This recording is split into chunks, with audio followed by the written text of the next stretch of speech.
तुम्ही देखील हा पदार्थ असाच बनवता का? बनवत असाल किंवा तुमची पद्धत काही वेगळी असेल तर ती मला कमेंट करून नक्की सांगा. तर आज आम्ही बनवत आहोत पिठलं. पिठलं म्हणजे माझा आणि माझ्या मुलीचा अगदी म्हणजे जिव्हाळ्याचा विषय. तर विदर्भातलं असल्यामुळे आम्हाला पिठलं खूप आवडतं आणि आठवड्यातून एक दिवस तर हे बनतंच बनतं. आणि पिठलं ना मला स्पेशली अशा पितळीच्या भांड्यामध्ये बनवलेलं खूप जास्त आवडतं. त्याच्यासाठी मी स्पेशल हे भांडं माझ्या आईकडनं घेऊन आलेली आहे. सो पिठलं करायसाठी काय नाही, तेल गरम केलं, नॉर्मल जिरं, मोहरी आणि लसणाची फोडणी दिली. त्यानंतर पाणी टाकलं. हे गरम पाणी आहे जे मी काढून कपमध्ये ठेवलं होतं.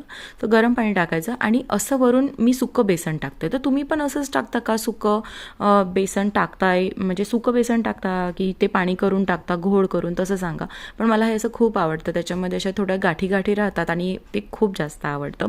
आणि येस, विदर्भातली असल्यामुळे सांडोळी हा तर आपला अतिशय जिव्हाळ्याचा विषय असतो. सांडोळी, पिठलं, चपाती आणि काकडी आणि असं यशवी आणि मी छान तिचा कार्टून बघत बघत एन्जॉय केलं, जेवण केलं आणि असा संपला आमचा आजचा दिवस. पण हो, दिवस असा नुसता संपत नसतो, तर तो असते आपले रिच्युअल्स फॉलो करून. तर माझा आणि यशूचं रुटीन आहे, रोज रात्री आम्ही समर्थांना नमस्कार करून झोपी जातो. तुम्ही कसं काय करता? चला बाय बाय.